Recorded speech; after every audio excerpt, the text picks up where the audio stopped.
Welcome back. Welcome back. We're back. We are back. Back to the Fi Guys. We're talking about investing today, made simple. Oh, that's what I'm all about, man. Simplicity in life. I love it. I love it. Same. I think that complexity is the enemy of progress. It really is. Yeah, if you make things too difficult, no one's ever going to do it. No. Like, imagine if it's like, I like Chipotle, but I got to walk 20 miles to get Chipotle. Guess what? I'm not getting Chipotle. I don't want to walk 20 miles to get Chipotle. But they put one on every corner. Give me some free guac every now and again, and I'm probably going to get some Chipotle. You know, there's a reason that McDonald's is the biggest place in the world because they're literally everywhere. There's a reason that Coke is what everyone likes because it's everywhere. There's a reason that Coors Light is because everyone. Convenience. It's just convenience. It's there. It's readily available. That's the reason that the average person, that's their favorite thing. I correct me if I'm wrong. I read somewhere that McDonald's owns like the most land out of any corporation in the world. That in is true. America or in the world? I think in America. It might be in the world, honestly, because they're all over the place. But yeah, so McDonald's, their business model is not selling burgers. It is it's buying property. Yeah. Yeah. It's genius. And a lot of restaurants like Chick-fil-A have done the same thing. And they franchise out to the owner of it who is paying for the land. It's so sweaty. It's so beautiful. It's like they buy the land, they find the owner who wants to run this franchise, so they buy the land, they build the building, and then say, you can rent it from me, right? What's interesting about this, I learned this recently. You know how like Chick-fil-A, it's like you only need $10,000 to start one, right? You can only start one. Really? They won't let you branch out? You can only do one. You know Dutch Bros, the coffee place? You have to work there for 10 years before they'll even let you, as like a barista or whatever, before they'll even let you purchase it. That's how like big they are to the brand loyalty of making sure that you're committed to the company. That's wild. Fun fact, my mom actually wanted to open a Dutch Bro. My wife and I wanted to open a Dutch Bros. We were in Sacramento back in 2014, 2017, something like that, when Dutch Bros was just getting started. And like we're like, why is this not in San Diego? Yeah. We need to open this in San Diego. But now they're in San Diego, so we've missed the boat. Damn, that's okay. It's because they told us you had to work there for 10 years. Because I wanted to buy the franchise then. Yeah. And they told us you had to work there for 10 years. I'm like, I don't have 10 years to work 10 years, get out of my face. Like, no, thank you. On another note, I was on this website last night, and we'll wrap it up after this. Because I'm always about like finding new ways to invest and stuff like that. And I've always loved the idea of driving around the city. This is like if Dom accomplishes this is like Dom's fantasy, right? Drive around the city, right? Got a wife and kids. Chris is right there in his truck. Whatever. I'm with you in your fantasy. No, don't make it weird. But okay, so Chris is out the picture. It's just me and my family, and we're driving around the city. And it's I'm your best friend in your fantasy. We'll say that. Okay, there you go. I'm there, but not. You're there in spirit. There you go. There you go. And the dream basically is to just drive around the city and be like, I own that building I own, that restaurant I own, that apartment complex I own, and just like, I got a storage unit over there I own. And it's just like, I love that. That's cool. And I've been manifesting that recently. I know last Fi Friday we talked a little bit about how like I want to get into storage units, right? And that's definitely in the game plan. But last night, I think it was last night, maybe the night before, I was looking on this website where you buy businesses, basically. And one of the businesses I was looking at was in Peoria, where we are. And business was, I think it was net operating, it was bringing about almost $1 million a year. Okay. Right. $200,000 cash flow, so 20% margin. And the owner, they're retiring. What I love, this is like the dream. This is my dream. I want to do a deal so sweaty that I can look back and be like, oh, you are a bad dude. But you're doing good things, but you're just like, that's just like some, evil genius stuff. The business was only listed for like $176,000. What? For $1 million? Yeah, but cash flow's 200.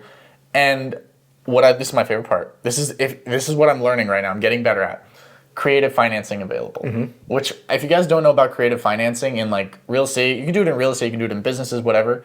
Basically what you could do is you could have the owner finance the cost of the business for you. So basically what one could do in theory, would go to the owners that are retiring and say, hey, I would love to buy your business, but I don't have any money right now, or I could put down, $10,000, $20,000, whatever, a down payment, and say, I will owner finance it for you till you get paid back and some, a little bit, and then I'll just take over. After that. Yeah. And imagine that. Bam. Dom has a pizza restaurant that's already built. And the nice thing, it's a win-win, right? Is because It's a win-win. you're winning, you're winning the company, but then this person is now guaranteeing, well, given that you don't screw up, guaranteeing that you are going to pay them for the rest of their life, sort of like an annuity or whatever it is. Exactly. Like Social Security or pension. And for a lot of those, a lot of the people in that generation that are retiring right now, and they've worked in small businesses, they don't have a pension. You know, most people don't have pensions, so that's a golden goose. Yep. You know, that's a golden goose.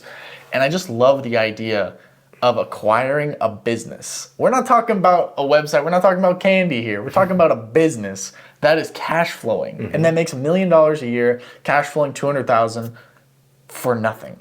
Yep. Crazy. Well, remember, there is something. There's something. You do have to manage the business. You need to be a good operator. But no money in the deal. Yeah. Like I love the idea of acquiring stuff for no money in the deal with that creative financing, because like a lot of people I know, they're scared. It's like, I can't buy real estate because I don't have $1 million. Like, you don't need it. Exactly. It's like, you don't need it. You don't need it. And you know, you hear those like kind of scammy things where it's like, you can buy a house with no money down. It's like, it sounds scammy, and sometimes it is. But when there's deals to be made, there's deals to be made. Yeah, you got to know the game in order to play it well. Exactly. And there's a lot to the game. There's a lot to the game. So it's not like, I'm not getting into the pizza restaurant. Like, this isn't something I'm going to do right now because I have a lot to focus on. But also, you have no idea how to run a big I have no pizza idea. restaurant. I have no idea how to run a pizza shop. No. And maybe you can bring, if you were to, you can have maybe keep that retired person on as a consultant and pay them Exactly. extra as something like that. And part of the deal in the listing notes is that they'll train you for like 6 months. Oh, cool. So they're still there. So it's not like, here's the keys, bye. Yeah. It's like, no, they're still there. So obviously they've created a legacy too, and then also they're betting on you if you do the creative financing, that you're going to make this work. Because if not, then they're also shooting themselves in the foot. Yeah, exactly. But it's so interesting. I love that. I love stuff like that. That's cool, man. And what I do like about that, though, is that you're also knowing that, like, one day I want to drive around the city and see all the things that are mine, but you know that that's not going to happen right now. No. It's going to take one step at a time, and that's okay. Yeah. We're working on that 1% improvement.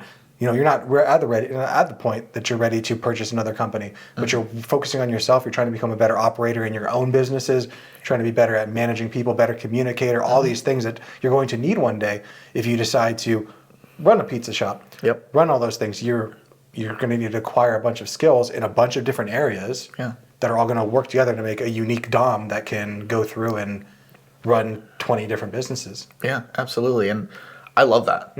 I love that, guys. I treat life like a game. You should. You should. It's the only way to play it. Because if you don't play this thing like a game, it's just going to be depressing. Yeah, just remember, you can't die and restart. So, No. There's no spawn. So, and I think that's really important. I think for all investing and for everything in life, it's not about winning immediately. It's about playing the game long enough to win. You know, it's just like in Mario. You're going to win as long as you don't get hit by a thing or jump off. Those Goombas, man. You got to get those Goombas out of here. Those Goombas and what is it? The Paratroopas? Koopa Troopas. Koopa Troopas. I love the Koopa Troopas. Yeah. I love them. Watch out for that blue shell. Yep. Yeah, that's what it comes down to. Is just you're moving forward, you know, maybe even slowly, but if you don't die. Yeah, like, it's hard to really mess things up, but as long as you just like see things from a bigger picture, you're gonna be okay. Well, it is unfortunately investing. It can be really easy to mess up, you know, and that's what we're going to talk about today. Investing made simple.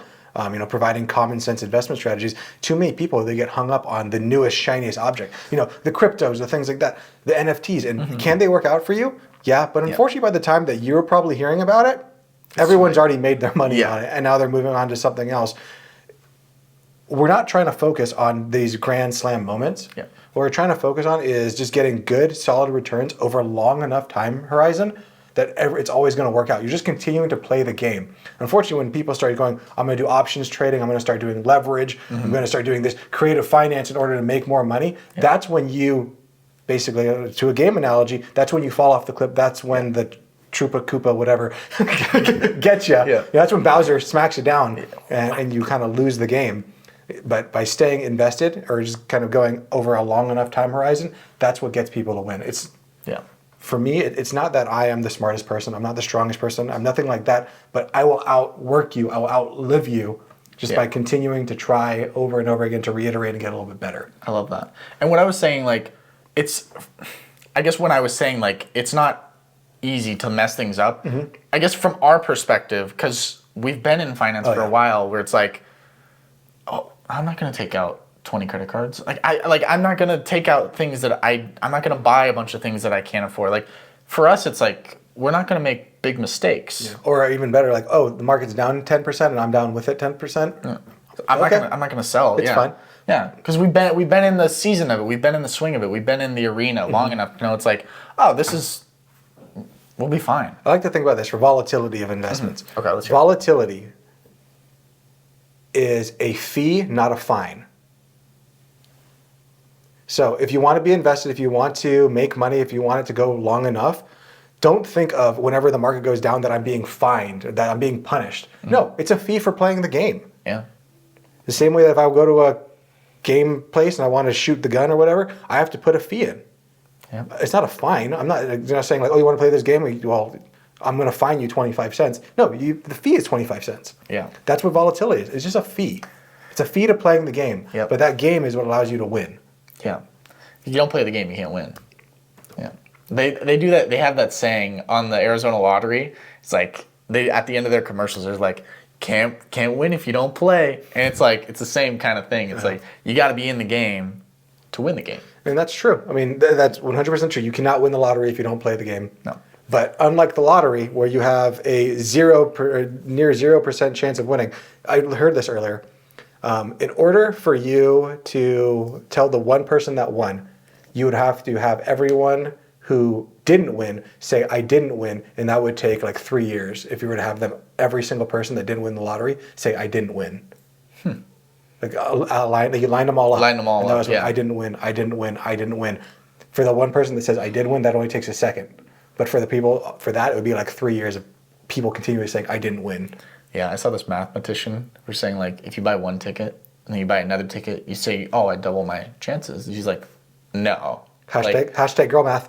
Yeah, girl. Dude, girl math is crays. I just learned about that. I learned about it too. We should talk. Oh, that's a podcast in itself. That is like a wild concept. It's a wild concept. If you guys want to, put in the comments that it would be funny. And my wife is willing to come in here because my wife is a spender, and she will come in here and we'll talk about. She'll give us hashtag girl math. I would love that. We would do that. I would love that so much. Oh, maybe it's a shorts idea. Like it's just like she does it, and then we just break it down. Like this is why it doesn't work. Yeah, I've heard some wild concepts where it's like, oh, if you pay with cash, it doesn't count. I'm like, I heard one today was so funny. Okay, so this girl she lives in California, and she's like, well, I want to fly to New York, and I'm already going to New York for business. Well, since I'm already on my way to New York, if I fly to Paris, I'm already halfway there, and then I'm already halfway there, so I might as well. And then when I'm in Paris, I can go shopping because things are cheaper in Paris than they are in America, right? Well, what if I decide not to go to Paris? So all the money I would have spent flying to Paris, I can now just spend in New York. Oh my God. Hashtag girl math. Oh my God. There's also hashtag boy math, which is like ridiculous as well in its own right. I haven't heard that one. I'll have to figure that one out. Yeah. What's boy math? Do you know what it is? Hashtag boy math is like, it's a bunch of like dumb ways to save that doesn't really work. It's kind of like, hashtag girl math is dumb ways to spend that doesn't work. Hashtag boy math, and of course, I'm not agreeing like that is what it is. We're just this is entertainment purposes, guys. Hashtag boy math is the opposite of like, oh well, if I say, I don't know, I have to come up with a good example. I don't have a good example of like rather than like buying your clothes like brand new, you'd like thrift them or something like that. Something like that. All right, Chris is gonna Google it. But what we're talking about today is investing made simple, and I hope you like that little intro there while Chris is looking that up. But yeah, welcome to another episode of Investing Made Simple, providing common sense investment strategies. In this unit, we will dive into the crucial aspects of investing, including in understanding risk and reward. I'm super excited. Okay, here I have 40 funny, ridiculous examples of boy math shared by women. All right, let's do this. I love hearing perspectives of women from like, oh man, I just love it. It just cracks me up so much. So let's hear this. What do we got? Okay, boy math is opening up your marriage so you can F around, then getting mad because your wife is getting slammed while you are severely overestimating your market value. What? Okay. So hashtag boy math has nothing to do with finance. It has nothing to do with finance. From that one example. Oh, hold on. Oh, here we go. Here's a money one. I'm seeing dollar figures. Yeah, boy math is paying $44 billion for a $25 billion company, and through business smarts and entrepreneurial know-how, you'll be turning that into an $88 billion company. An 8.8 billion. An $8.8 billion company. So basically, boy math is I'm going to buy this company worth $50,000. Or I'm gonna pay for this company that's worth $50,000. I'm gonna pay $100,000 or $100 million for that business, and I'm gonna run into the ground. But boy math is I did it better. Yeah, boy math is basically like, oh, you want to make $1 million, start out with $2 million, and then lose the first million, and now you have $1 million. Hashtag boy math. Hashtag boy math. Yep. Through the power of the patriarchy, To the power of the, man, I wish I had more watches on today. Through the power of patriarchy, I will make this $1 million into $2 million by not knowing what I'm doing. Oh my god, dude, that's wild. All right, so well, funny. Okay, we're not talking about boy math today. We're not talking about boy math. We're not talking about girl math. What we're talking about is investing made simple, providing common sense investment strategies, so that we're not doing girl math stuff. We're not doing boy math stuff where we're trying. Boy math might be if I put all of my money into this crypto, it will be $1 million, and when it goes to zero, that one didn't count. It's a mulligan. We're gonna try it again. It's a mulligan. Yeah, that's. Yeah, I called shenanigans before I hit the ball. Oh my god, dude. Good lord. All right, let's just get right into jump segment into it. one. We went off of it. Dude, right. I'm enjoying it though. Don't get me wrong. Like I'm gonna watch this back and laugh, but the people need to be instructed on how a good human being does the investing properly. Yeah. So let's talk through a little bit. So first off, I want to always reiterate that so much of being good with finances has nothing to do with your knowledge in here. It has to do with your habits and your behaviors. So remember, income minus expenses equals that gap. I want majority of all of our people to focus on those portions. That makes up 90 to 95%. Bingo. That next 20 or that next 10% or so is the actual investing knowledge and making sure that you stick through it. Here, let's do this. Always got. Dude, I love this analogy. All right, give it to us. So for people who are on the pod or listening just on the pod, I'm holding up a coin it's actually what is this? Placemat or cup holder? Cup coaster. Cup coaster. I'm holding See, up, that's how you know we're guys. Yeah. Because we don't use these. This is just for the analogy. So I'm holding up a cup coaster. Think of a coin, a quarter. Mm-hmm. One side of the quarter, say the head side, would be your spending or how much money you're making. Let's do that. On the opposite side, the tail side would be how much money is going out, how much money you're spending. This is what I want you to focus on. This is the 90% of what the coin is made up of. But you'll also notice, if you look at a quarter, that there is an edge to the quarter. The edge is very, very small. It makes up a small portion of it, but it is pretty wide, so it makes about 10%. That's investing knowledge. That's what you need. But the successful things that's going to make you good with finance is focusing on the heads and the tails. Yeah. How much money you make, how much money you spend. Is this going to help? Is focusing on the 10% of how to invest well going to help? Sure, it can help, but it's not going to be anything compared to focusing on the other two sides. Absolutely. And there's my weird analogy that I just came up with on the spot. I love it. Yeah, we'll have to give your wife back that. Again, I still don't know what it's called. I still have no idea. Oh, this is a plant coaster. Coaster. It's a plant coaster. Yeah, that's what it's a coaster. Yeah, if you're a guy, you don't know what that word means. Yeah, I'm just using my beer koozie today because I'm drinking. This is my tonic water or my nice. bubbly water. No chia seed water today. No, I'm. You're cleaned out. Yeah, I had the weekend. Good. Even during the weekend from Friday feedback, if you guys heard, I got back from San Diego. My diet was all kinds of messed up. Yep. So over the weekend, I basically fasted and I didn't eat for 2 days. So now I'm good again. I love that. But you feel good after a fast. Oh yeah. Yeah. I don't feel great during it, but after the longest I'll go is 3-day fast. Usually by like day 1.5, I'm like, this sucks.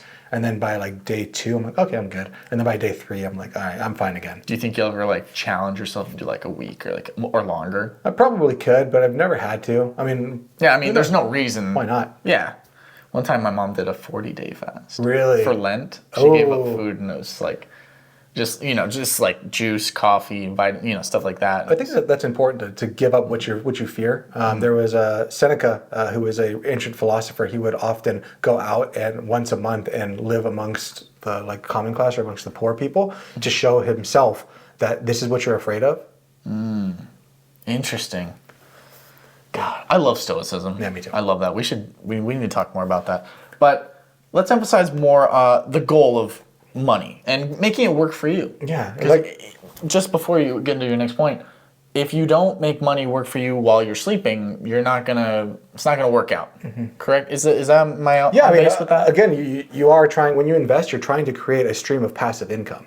I've said it before, you can't save your way to wealth, meaning that you can't just keep on holding that money and hoarding underneath the mattress or sitting on it like a dragon. That's what's not going to get you to be where you want to be. What's going to get you to where you want to be is by investing in assets that are appreciating or paying off income to you that's going to make you money while you sleep. Again, if we bring in enough assets that are all going to be doing that, that's what's really going to supercharge our path to FI. And there are so many different aspects that we're going to be talking about. Today, we're mostly going to be focusing on stocks, though, and where you want to invest your money for someone who's just kind of getting into it and they don't know what they want to do and they want simple passivity. Yeah. Of just really, you get to sleep and not have to worry about it. You do it once. You put the money in, you're done. Yeah. It's a lot simpler and it's not as scary as you might think. The fear of the unknown is scarier than the actual event. I recently watched a scary movie recently, and one of the problems with the movie is that they showed the monster. And the monster was not that scary. It humanized the monster. It made it like, oh, this is it? That's nothing. But if the monster was hidden in the shadows, it would have been a lot scarier. Same with finance. Finance, the more you learn about it, the more you bring it out of the shadows, out of the unknown, the less scared you're going to be about it. Yeah. Then the more you're going to act on it, and the more you'll get some more of that sweet compounding interest. Yeah. And remember, it's always scarier in your mind than it is. But let's talk about compounding interest. If you remember back to FI Crash Course number 2, we talked briefly about the miracle of compounding interest and how it's such a powerful tool on allowing your money to grow exponentially with time. That's the most important portion, with time. Now, let's talk about, if I gave you the choice, Dom, and let's pretend that you don't know this trick. I don't know this trick. I don't know it. I'll give you $3 million right now, or I'll give you a magic penny that doubles every day for the next 30 days. What do you prefer? Some would say, I've seen this on TikTok, and this is a trick. Some would also say that $3 million buys me that pizza shop we were talking about, and some. And I can learn how to run it. But the wise investor that I'm trying to be would say that the magic penny is the best because it doubles every day. You said for 30 days? For 30 days. That's nice. That's nice. Over those 30 days, that 1 penny becomes 1 penny to 2 pennies to 4 pennies to 8 pennies to 16 pennies. And so in 2 weeks, I have 16 pennies. Oh, in 5 days you have 16 pennies. But had you taken the 3 million, you could have 3 million right there. And exactly. You would have basically. This is the funny part about it. So, at the end of the 30 days, had you taken the magic penny, you would have $5.4 million. 5 is bigger than 3. That's true. We all know this. But you wouldn't. Good job. There we go. We're getting stronger every day. But here's the crazy thing: is that you would not have surpassed the $3 million person until day 29. That's wild. That's wild. So till day 29, while the 3 million person is sitting there going, ha ha ha ha, suck it, yeah. Suck it. That's when you really made it. You made, in this analogy, had you only gone to 27 days, you would only have $671,000. Okay. In that case, you made a really bad decision. You you just lost like. In the last 3 days, day 28, day 29, and day 30, just through the power of compound interest, that makes you $4.7 million in those 3 days. Because the penny continues to double. And that's the power of the snowball effect. Think of a snowball rolling down a hill. That's what compound interest is. First, the snowball starts as the size of your hands. Then it begins to roll and get bigger and bigger and bigger. And then by the time it gets to wherever it's going, it's willing to smash it through a house. Yeah, I love that. And, snowball goes down the mountain. But when you compound it and you invest your money, it goes up. So just for reference, if people can, I don't think anybody would get confused by that analogy, but there is an analogy that works the opposite way, though, in that if you start to implement bad habits into your life, yes, those also compound downwards, and you become a worse and worse person. Well, I'll do a podcast on that and my kind of thought process. I would like that. Yeah, I would like that. We got to write more of these down. We got stoicism. We got extreme ownership. It's a good thing we're recording. So exactly. I have lots of ideas, but how many I've lost? I don't know. Dude, yeah. Whenever I have like a good idea that I'm like, oh, I gotta get this down. Instead of writing it down, I'll just turn my phone on and I'll just like put it up and I'll just walk around the room and just pace and just talk for like 20 minutes. That's a good idea. I might want to start doing that. I've been thinking about doing another YouTube channel where I just kind of like talk about the things that I learned that day, so not forget it. But what I do is in my phone, I have a just a note, a Samsung note that is there's like 3 of them ready to go, like business ideas, podcast ideas, things like that. And I have to type them out. But I like your idea of just like verbally speaking it. But then I have to like watch it back rather than just being able to I get what read you're it. saying. Yeah. For me, it's like I gotta talk the idea out, and then because like I won't need to watch the full video. I'll watch like the last like 2 minutes because I usually you know me, I always summarize things at the end, bullet points and stuff, and then that'll be like my final thought for it. But yeah, I like that. I'm gonna start doing that. Okay. So let's talk a little bit about what makes investing so complex. And a lot of it we have talked about it before is that it's the investment advisor field. It's my job. It's people like me who aren't me that that try to make it more complex. They try to introduce terms like margin, indices, spread, PE ratio, Sharpe ratio, alpha, beta, yield, and it just becomes way too overwhelming. And most people just at that point, the monster I know is better than the monster I don't know, and they just say, I'm not even going to do any of it. And they start to lump things that have nothing to do with finance into this scary, like understanding how much money you're making, how much money you're spending, somehow gets wrapped up in all of these scary terms that we don't know. Yeah. And remember, investing is just a language. It's just the same way that I can't speak a lick of Spanish. That's all that finance is. It's just a language. All these things have definitions, they have meanings. But let's not focus on all that scary stuff. Let's just stick to the basics of what we're going to teach you here today. But before we do that, I want to talk a little bit about so many people I've heard just say, well, why don't I just put my money in a savings account? Like I'm getting my 0.1% yield. Ultra safe. Insured. I know that in 10 years, my $10,000 is still going to be $10,000. If I put it in the stock market, that my $10,000 could be nothing. 8, could be 0, could be 20. Yeah, it's a flip of a coin. That's what a lot of people think. A lot of people like to equate gambling or investing to gambling, which would be, hey, 50-50 odds. If you flip the coin, you're going to win or lose. Yeah. But that's not the way, and that could be how it works. Investing can be that. Yeah. But what we're talking about is not that. We're talking about proven strategies for working on a long enough time horizon.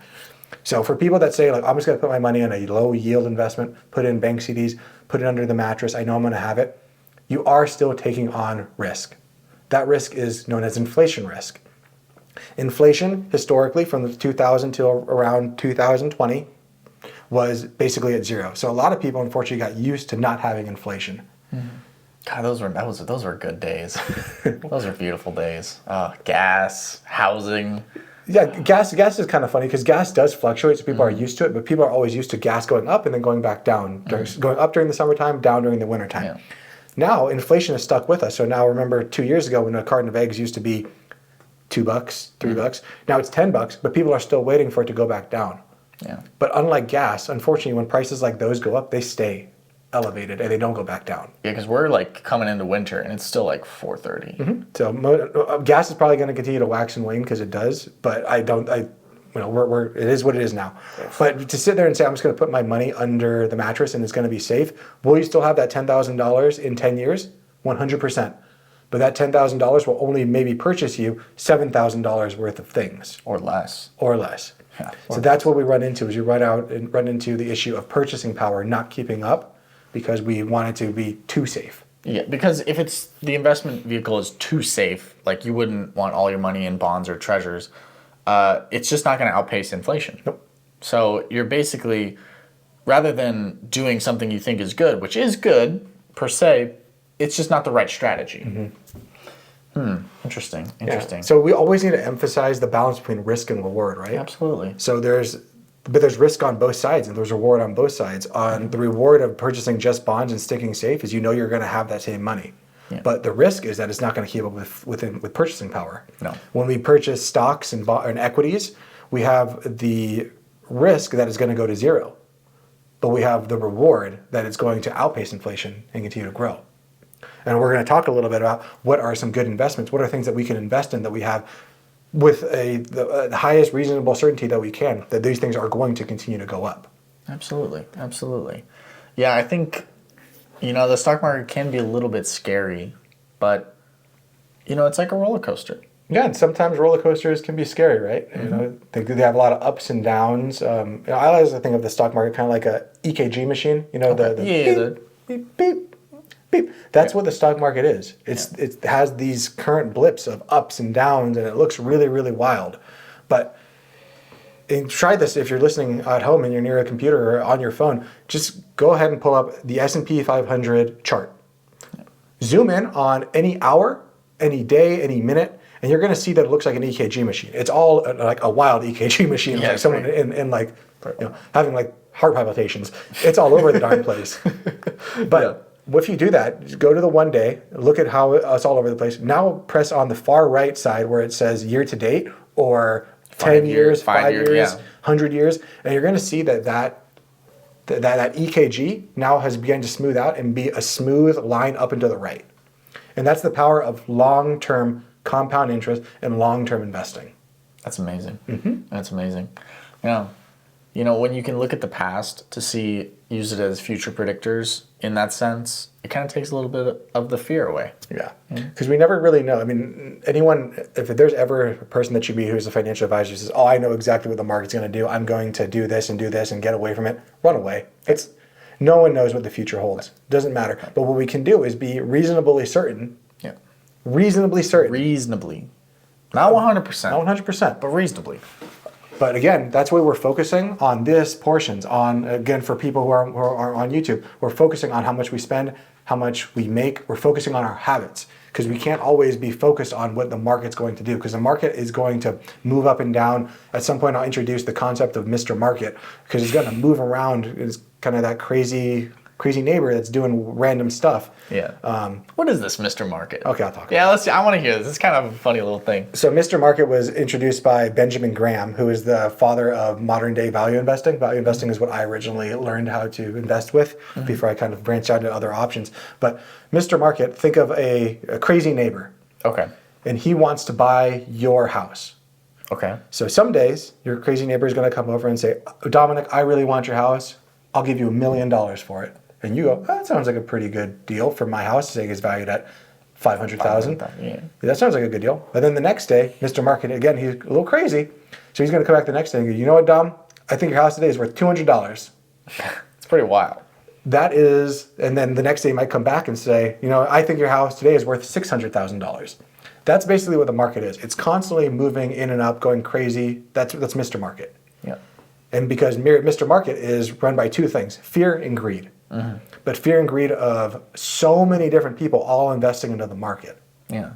And that's what value investing is making sure that we're purchasing at a good time with a good margin of safety a company and holding it through the vicissitudes. Vicissitudes is a fancy word of ups and downs of what the market is doing. Interesting.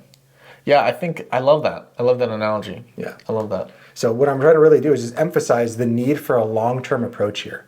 Investing for financial independence, it's not day trading. It's not trading in and out. It's not about being super strategic on trying to win everything. It's just about sticking again with it's about continuing to play the game and not dying. Yeah. Yeah, absolutely. And, you know, short-term market volatility shouldn't deter from long-term investors. No, remember, it is a fee, not a fine. Yeah. You guys get that reference? You want to explain it again with the arcade? Yeah, so again, when you're investing in the market, ups and downs are going to be a fee of playing the game. It's not a fine. If the market goes down 10%, it's not you're getting fined 10%. No. It's a fee. It costs 10%. But if you hold long enough, with a reasonable degree of certainty, it will come back. I like this one thing. I think Warren Buffett was saying where he bought this company or this stock, right? And it went up, we'll say $10 billion. I'm like, wow, you just made $10 billion. He's like, no, I didn't. And then the next year it went down $20 billion. And he's like, you just lost $20 billion. He's like, no, I didn't. Because it didn't. The valuation went up and down, but he never sold. Yeah. So it really, once you're locked in, you can sell whenever you want, but you only sell, like you only make or lose money when you sell. Yep, you only lock in your gains. And that's what's known as unrealized gains and losses. So it doesn't matter. It doesn't do anything for you until you actually sell. You know, that's why like things where people say like, oh, well, Elon Musk lost this much money today. No, he didn't. His company value did. Yeah. But he hasn't realized it. Yeah. And even when they say Elon Musk is worth this much, he's not. No, he's not. It's not liquid. It's like liquid, not till he sells it. Yeah. I mean, sure, he could get all of his money out, but guess what? Then he wouldn't have these companies. Yep. He would just sell all of his ownership. Yeah. So remember, even the most crazy day-to-day market volatility should not deter a long-term investor. But the hard part is we don't know who we're going to be in these situations because so much of personal finance, again, 80 to 90% comes down to your behaviors and your habits and your thought process. And unfortunately, we don't know who we are in a terrifying event until we're actually in that terrifying event. That's where a good financial advisor could come in to help out. If that's something if that's something you might want, we can talk about that later though. So let's talk a little bit about Mr. Market and how it has moved around and how we know that history is a reliable predictor that it will continue to go up in the future. Absolutely. Do you think of some past depressions, recessions that we might be able to maybe touch upon? I mean, as early as 2020, with COVID. I mean, even the housing crisis in 2008 or the dot-com bubble or, Y2K. I just love saying Y2K. Yeah. I don't know too much about it, but I just love saying Y2K. Usually the 2008, the COVID stuff. Do you know what Y2K was? It was basically like when computers first existed. Yeah. We all were like relying on computers, and I said, "Oh, when we hit 2000, it's a whole new thing. The computers are gonna go crazy. The banking systems are gonna go wild." Exactly. They all thought that since it was in 1999, since all computers is binary 0-1, they thought once it has 2000, all computers are gonna fritz out. And it just nothing happened. Nope. Did its job. World just kept on moving along. Kept on moving. That's kind of anticlimactic. Well, that's the nice thing about knowing history and trends is that the world keeps on moving in one direction that's usually up and to the right. Are there going to be fluctuations up and down? Yeah, probably. But what do you focus on? You focus on your behaviors. You focus on yourself. You focus on making yourself a better person. Yeah. The thing you can depend on, though, is that people are always going to remain the same. That's the truth. That is the truth. Yeah. Just focus on yourself, guys. That's all you can do. So through COVID, I mean, we all lived through a time, and this is very recent, that we all thought that basically the whole world was going to shut down. And for much of our lives, it did shut down. We made it through that. Through 2008, the subprime mortgage issue, everyone decided, we're going to put all of our money into housing because it's always going to appreciate. And then a bunch of bankers started giving out predatory loans to people that shouldn't have had it. And then the floor fell out, and we all thought it's done. The market's never going to come back. Yeah. Y2K, that happened again. The Great Depression back in the 1930s. And that was bad. And that was terrible. People were jumping out of windows. But hey, had you bought back then during that time? Oh. When there was blood in the streets and people were freaking out, you would have made so much money. One of my favorite quotes is, even when there's blood in the streets, you should continue to show no fear. Okay, I like that. Because sometimes the blood in the street is your own blood, but you gotta show no fear, continue to buy, because you know which way it's going. At the end of the day, maybe not at the end of the day, but at the end of the decade, you know which way it's going. Yeah. And I think developing that like long-term horizon, like we talked about on Friday, is super key. It's fun to be like, oh wow, I'm up $100 today, I'm up $1,000 today, whatever. But to have that long-term vision of like, I don't want to be up $100 today, I want to be up $1 million in 20, in 30 years, 40 years, that is super key. Yeah. Developing that long-term vision and making, not just for finance, but for everything. I want to be healthy. I want to have a six-pack. I read this earlier, I think it was a couple of days ago. There's more millionaires in the country than there are people who have six-packs. It's harder to have a six-pack than it is to become a millionaire. As a guy whose goal has been to have a six-pack for like his whole life and has had it like twice for like a day. A day? Yeah. Yeah. It's because so much of it is genetic and there's diet. There's so many different things. But with finance, it doesn't matter. It doesn't matter what your doesn't matter where you came from. Doesn't matter where you are. Doesn't matter what kind of genetics you have. I mean, I've told you a little bit about my story and all of the things that were against me, and I've been able to figure it out. And not because I'm smarter than people, not because I'm better than people, just because I focused on the habits. I focused on the heads and the positive, the heads and the negatives. I focused on these two sides of the coin. Eventually, I learned the other side of the coin, how to actually invest in stuff too. Yeah. But mainly, I focus on the habits, the behavioral finance, and that's what a good advisor should work with people on. Not on focusing on, I'm going to give you this X amount returns. No, I'm going to work with you to make sure that you understand what you're doing. Yeah. And that's super important. So it's always important that we make sure we're looking at different various types of investment strategies, right? We don't want to be ultra aggressive where everything is in maybe one company. Like I'm going to put it all in Tesla. Could that work out for you? Yeah. It also couldn't work out for you. Yeah. We're putting way too much into one thing. We also don't want to be so risk adverse that we're putting it under the mattress or just putting it all into a bank CD. And that also has its own sort of risk too. Given that the bank might be able to fail. And that happens sometimes. Look at Silicon Valley Bank. Exactly. There was a few banks that failed. It's concerning. It's definitely concerning. But that's why it's important to diversify.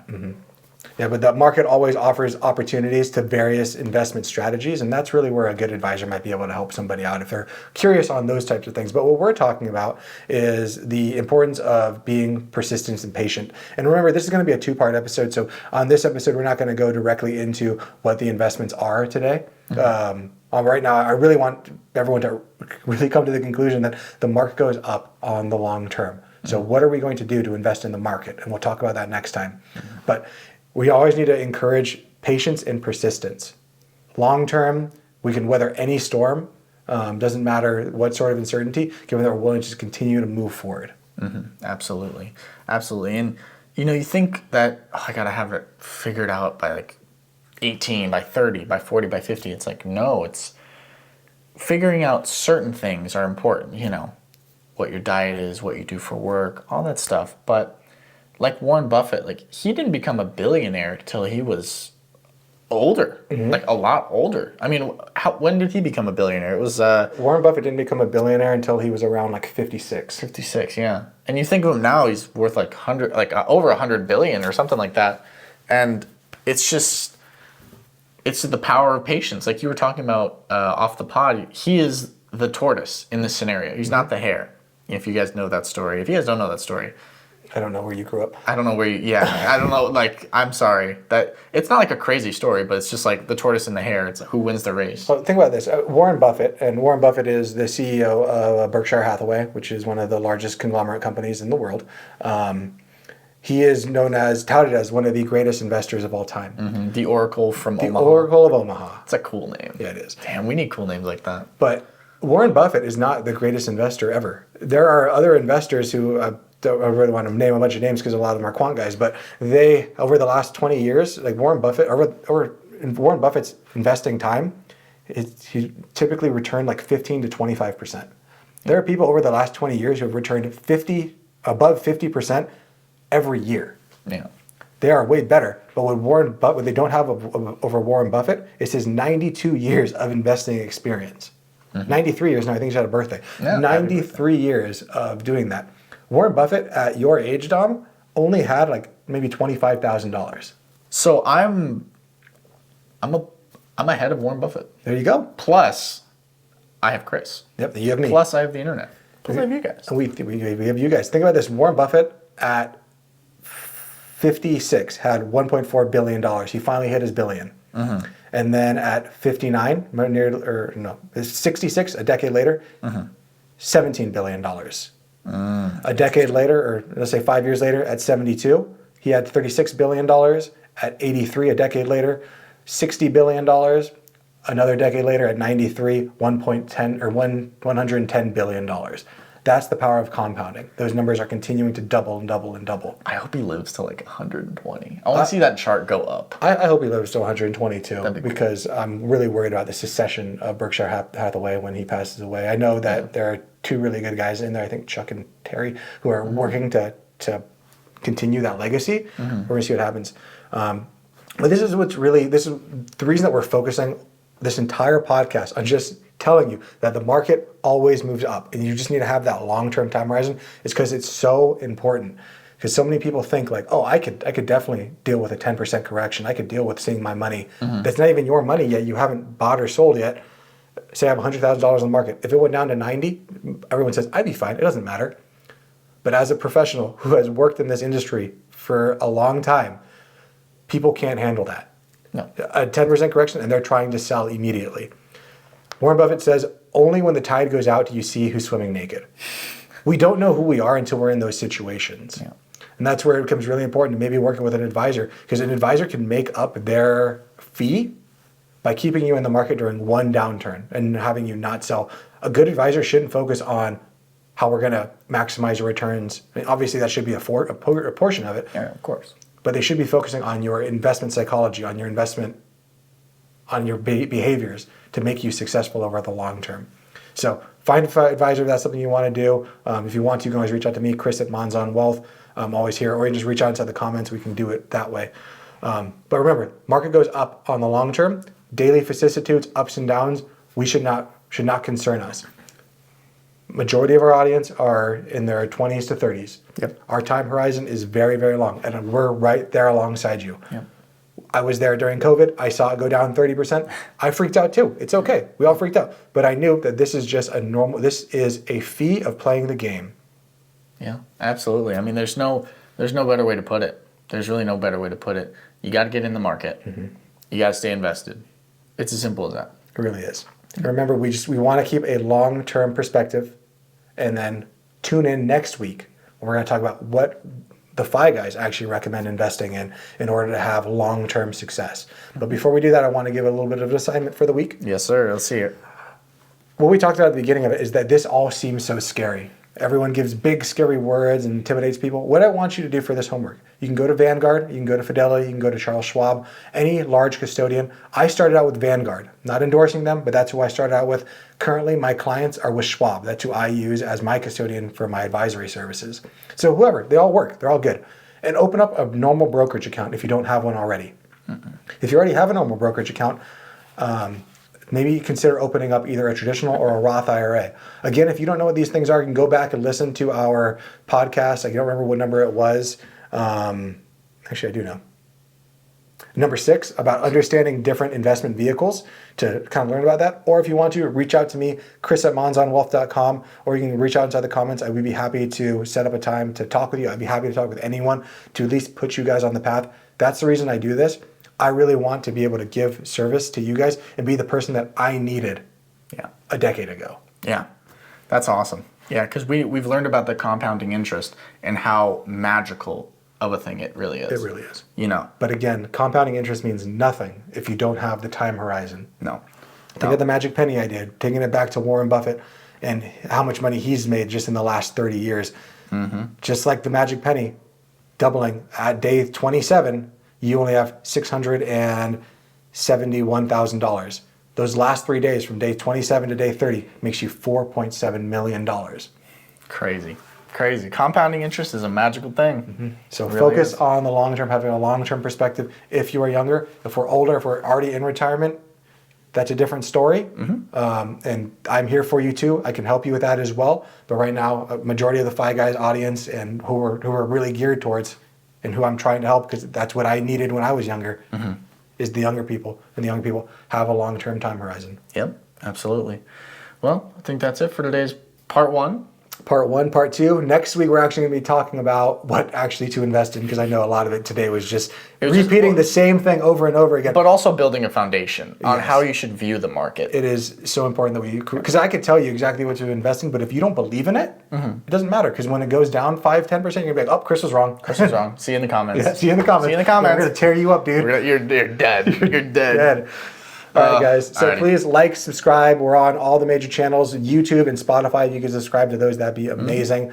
We will see you back on Friday for a quick roundup. We're going to be talking about all this again and give you some listener feedback. And my favorite portion, or actually my favorite portion is that listener feedback, but win of the week. Win of the week, yeah. Alrighty, guys. We'll see you when we see you. Later. Peace. This video podcast is sponsored by Monzon Wealth. The content in this podcast is for informational purposes only and should not be considered financial advice. We do not endorse specific products or services. Past performance does not guarantee future results. The opinions expressed are those of the hosts and guests, not the podcast sponsor.